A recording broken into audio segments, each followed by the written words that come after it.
Bahan seminar yang akan disampaikan tanggal 8 November 2020. UFO versi Gunung Padang.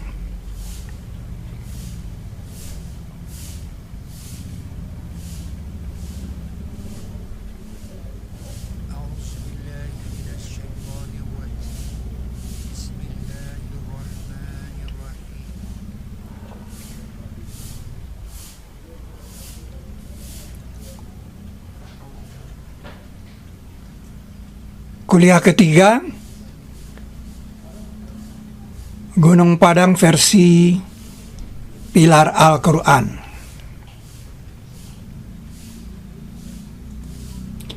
Jika kita perhatikan pilar satuan ayat Al-Quran dari 91 sampai dengan 9, bentuknya seperti ini.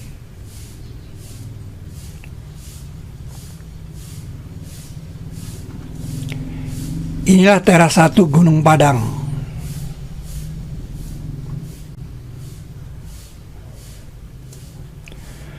Untuk melihatnya dengan jelas, kita perlu menukar dua lempengan antara 96 dan 91.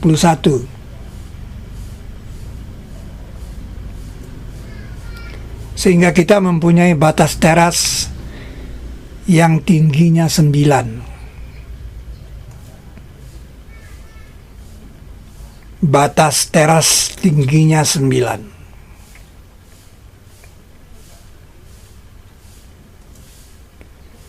Surat 91 bernama Matahari.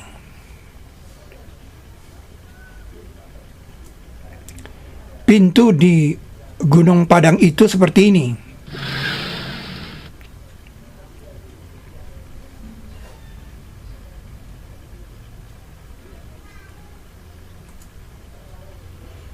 Aula, pintu di teras 1.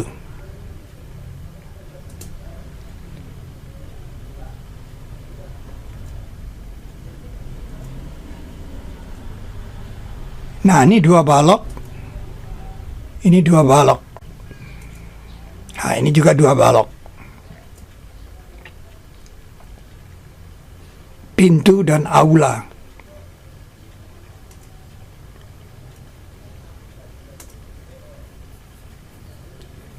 Di sini ditemukan 2 mata.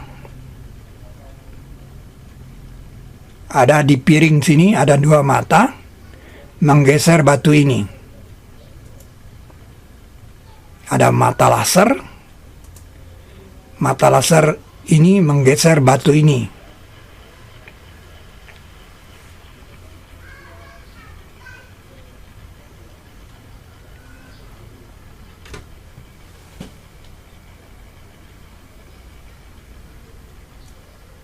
Kalau kita teruskan ke sana,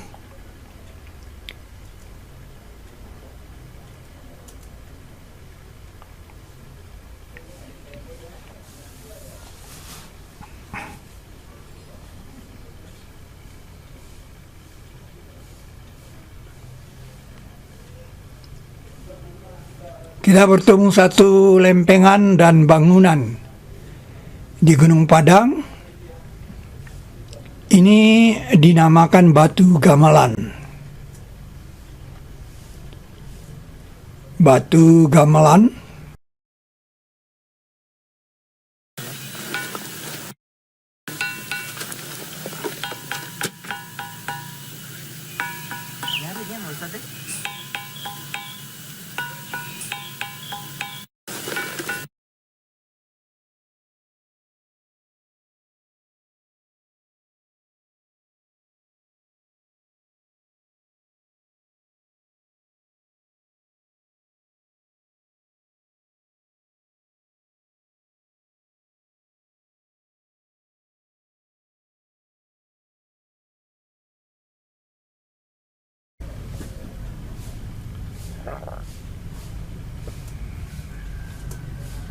Batu gamelan kita rebahkan.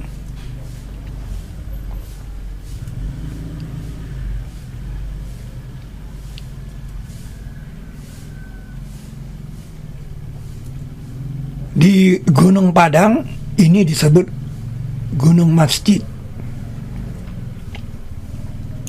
Itu berarti gunung masjid ini harus diselesaikan. Ini proses penyelesaiannya.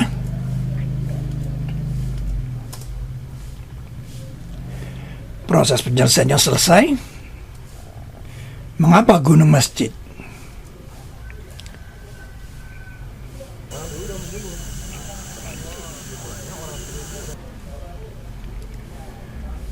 Mengapa gunung masjid?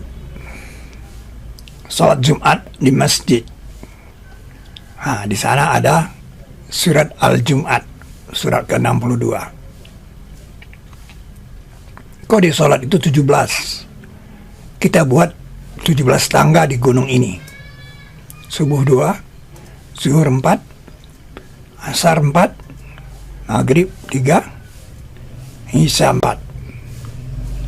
Dulu waktu kecil, kalau sholat taraweh, suka mendengar imam membaca 3 surat terakhir di sholat witir. Seolah memberi kode, witir sama dengan 3 surat terakhir. 3 surat terakhir itu, surat nomor 112, 113, 114. Ini dia. Dan tarawih 8. Rumus sholat di gunung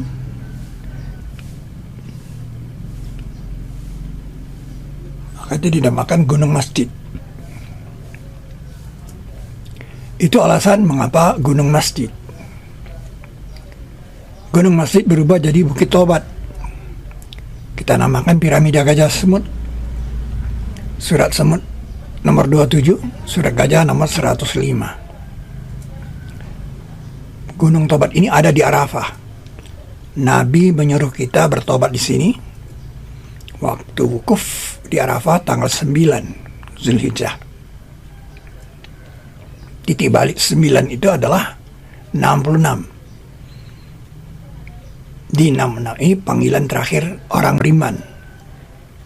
Dari 89 panggilan dalam Al-Quran, panggilan terakhir itu menyuruh bertobat. Hai orang-orang yang beriman, tobatlah kepada Allah dengan tobat nasuha. Ya ayyuhallazina amanu, tubu ilallah taubatan nasuha. Nah, dia itu berhadapan ini kalau kita tulis dalam sebuah lingkaran surat Al-Quran itu. Seperti pilar Al-Quran itu kan 10 dengan 67. Mengapa gunung masjid sudah terjawab? Masjid artinya tempat bersujud. Gunung memang dikatakan bersujud. Gunung-gunung bersujud. Dan ekspresi bersujud itu memang seperti gunung. Itu dijelaskan di bilangan Fibonacci ini. Ini duduk. Ini berdiri. Ini rukuk. Dan ini sujud. Manusia Mediterranean itu kepalanya panjang kalau bersujud. Nah, di situ ada telur di pinggir gunung. Relief bersujud di Borobudur kepalanya panjang juga. Jadi sama-sama kepala panjang. Kalau di gambar bumi, justru di situ ada ayam bertelur sehingga ada telur di pinggir gunung. Dan ini seperti di Bukit Tobat di Arafah. Bukit Tobat di Arafah juga ada telur. Batu Gamelan, Gunung Masjid, teras 1. Sampai di sini kita sudah selesai membicarakan teras 1 Gunung Padang.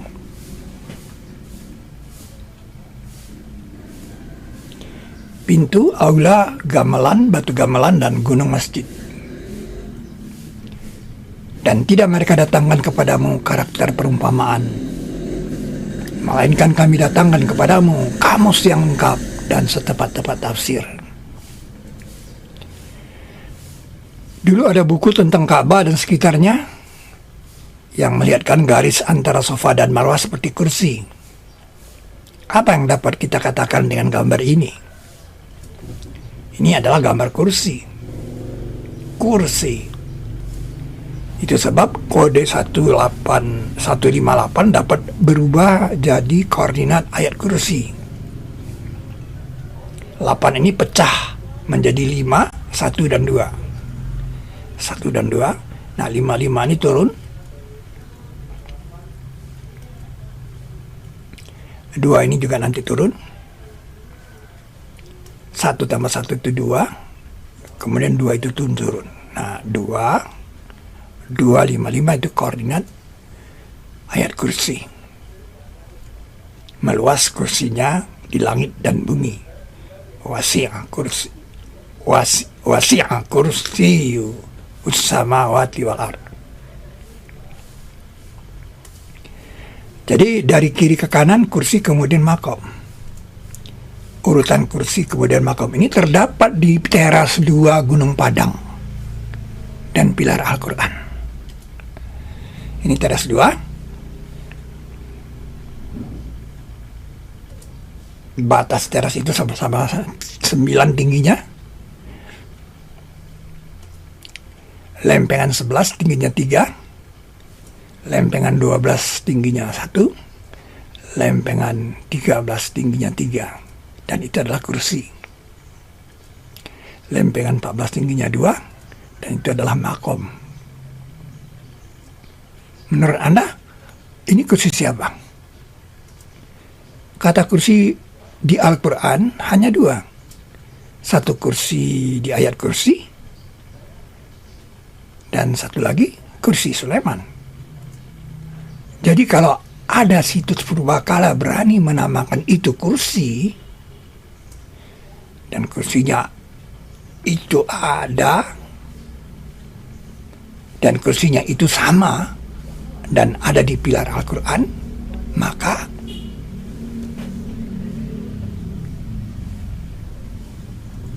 kursi itu pasti kursi Sulaiman. Dan saya sudah duduk di sana dengan ekspresi tangan syahadat.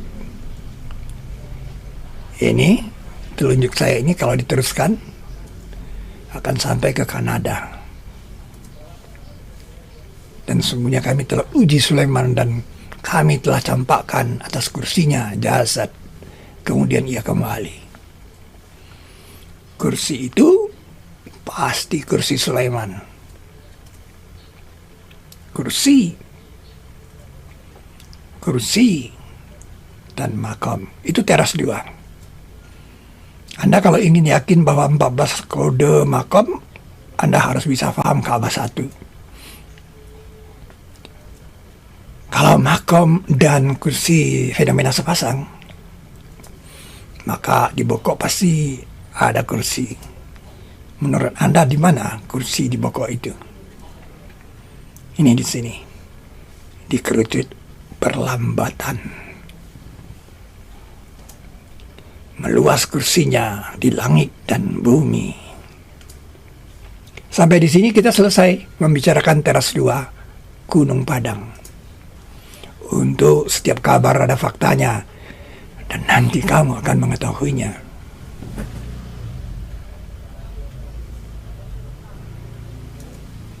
Kita telah melewati teras 2 dan akan memasuki teras 3.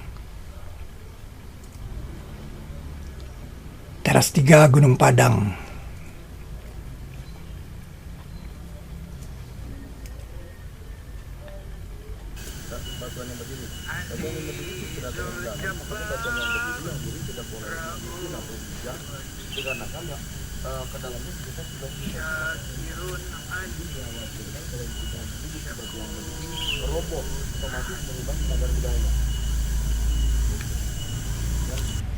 Dilarang makan-makan.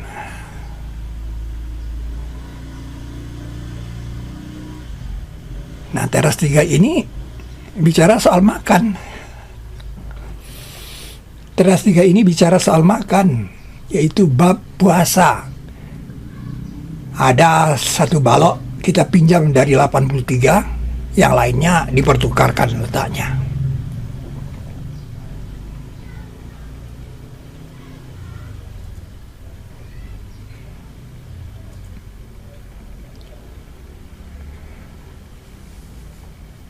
Begini dia susunannya.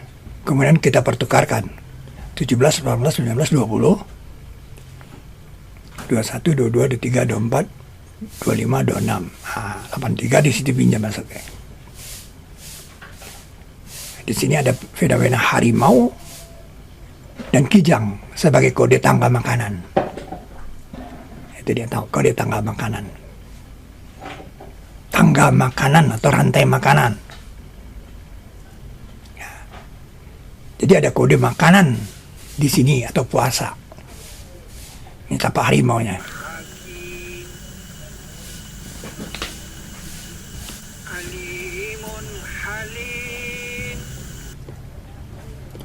Kalau di pilar Al-Quran juga ada kode binatang, yaitu lebah dan semut. Semut bicara mengkamuskan kata tidak sadar. Dan lebah dapat wahyu membuat rumah mengkamuskan kata ars. Belum pernah kita dengar lebah memakan semut. Tetapi kalau lebah jatuh tidak bisa lari, akan dibawa oleh semut. Sebagai bab puasa, ia ditandai oleh data 1926.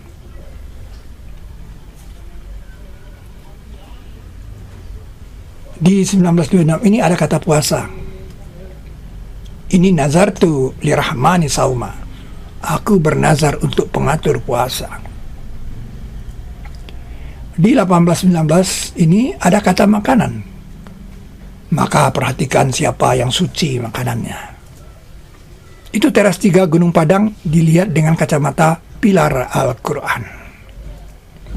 Untuk setiap kabar ada faktanya, dan nanti kamu akan mengetahuinya. Kita telah selesai di teras 3 dan akan memasuki teras 4 dan 5.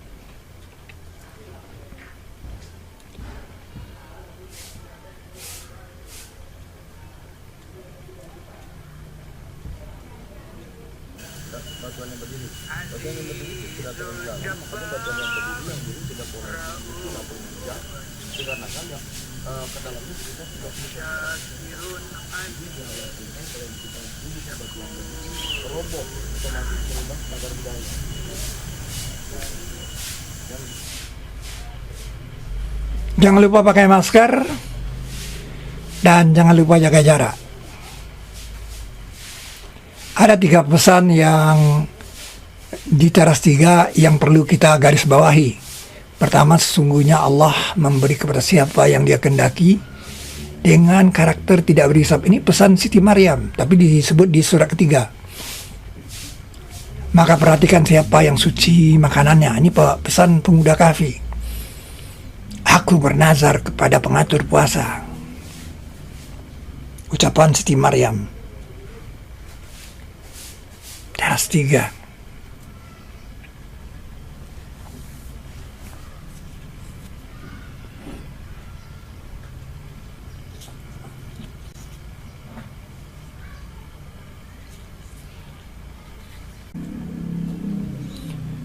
Di teras 4 hanya ada satu batu yang disebut batu ujian.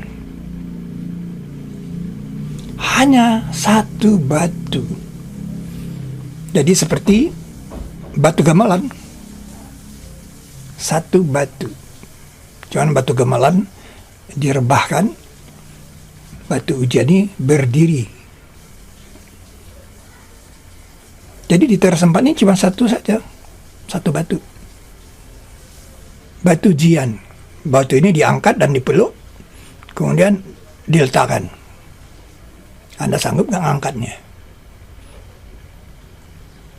Kita bisa memindahkan batas 9 ini karena di sana ada 2. Rukun Islam keempat itu zakat. Anda lihat tingginya 4.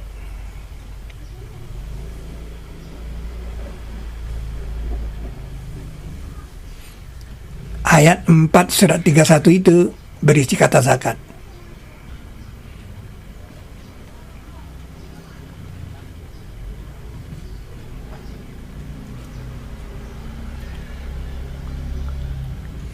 Rukun Islam keempat itu zakat. Ayat 4 surat 31 itu menyebut zakat. dan mengeluarkan zakat. Jadi itu bab zakat, ujian. Kemudian kita ke singgasana, itu dia arah ke singgasana.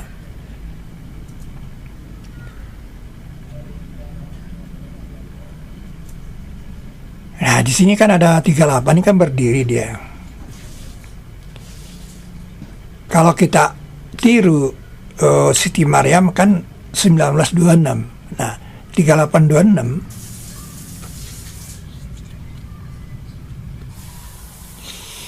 itu tentang khalifah, Daud jadi khalifah.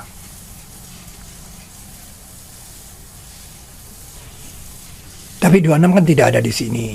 Yang ada itu 35. Nah, 35 ini tentang kerajaan juga. Rab, kembalikan aku, kata Nabi Sulaiman, berilah aku kerajaan yang tidak pantas bagi seorang setelahku, sungguhnya engkau maha pemberi. Innaka antal wahhab, sesungguhnya engkau maha pemberi.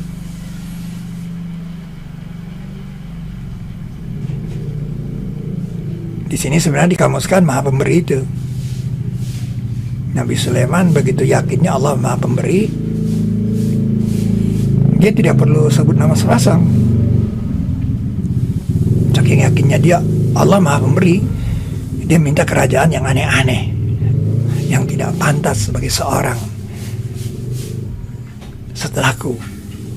Nah, ayat selanjutnya ini kan mengatakan dia diberi angin, diberi setan, bisa mengendalikan setan, suruh menyelam setannya, bahkan dibelenggu setannya. Jadi disitulah dikamuskan maha pemberinya Allah. Maha pemberinya Allah itu tidak harus yang logik aja, yang non logik juga bisa. Jadi tidak yang hamdu saja, yang super hamdu juga bisa. Allah maha pemberi, Al-Wahhab. Maka itu dikatakan aku sebagaimana prasangka hambaku. Nah, kalau Anda merasa bahwa Allah cuma memberi kalau kita sudah berusaha, ya Anda berusaha baru dapat. Tapi kalau Nabi Sulaiman dia yakin benar maha pemberi, dia apa saja yang kamu minta diberi oleh Allah.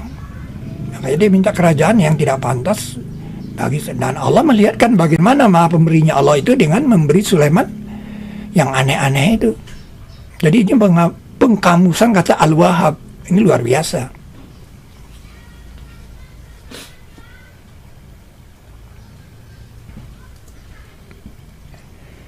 Nah, kalau di Batu Gamelan kan kita memang harus tidurin dia. Nah, sekarang di Batu Sot ini kita juga harus tidurin dia supaya tidak marosot.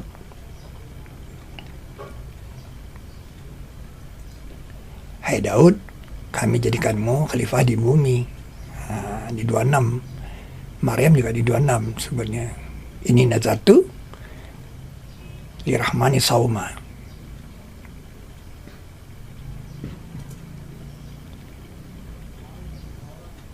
Anda lihat tangan saya itu bersandar di balok itu. Nah, ternyata balok itu memang ada kan.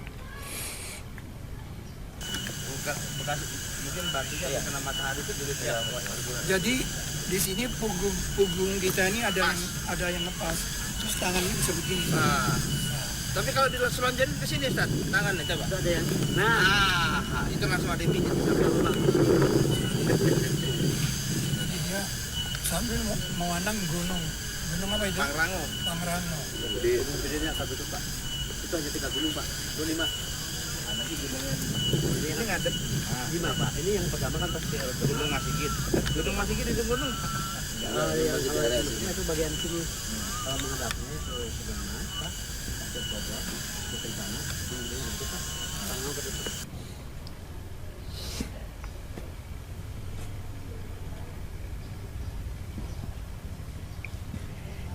Anda lihat tangannya di balok itu. Nah, ini tentang kamus, tentang pintu dan pagar. Dan diadakan antara mereka dengan karakter pagar yang baginya ada pintu. Itu setiap kabar ada faktanya dan nanti kamu akan mengetahuinya. Dan kami turunkan atasmu kitab sebagai bukti untuk tiap sesuatu. Bahkan dia mengoreksi yang di hadapannya dan penjelasan tiap sesuatu. Demikian kuliah ketiga pakai Zoom tanggal 8, insya Allah tanggal 8 hari Ahad bulan 11 2020, UFO versi Gunung Padang. Piring terbangnya mempunyai 2 mata dan di situ ada penampakan orangnya pakai baju coklat dan rambutnya seperti menetes.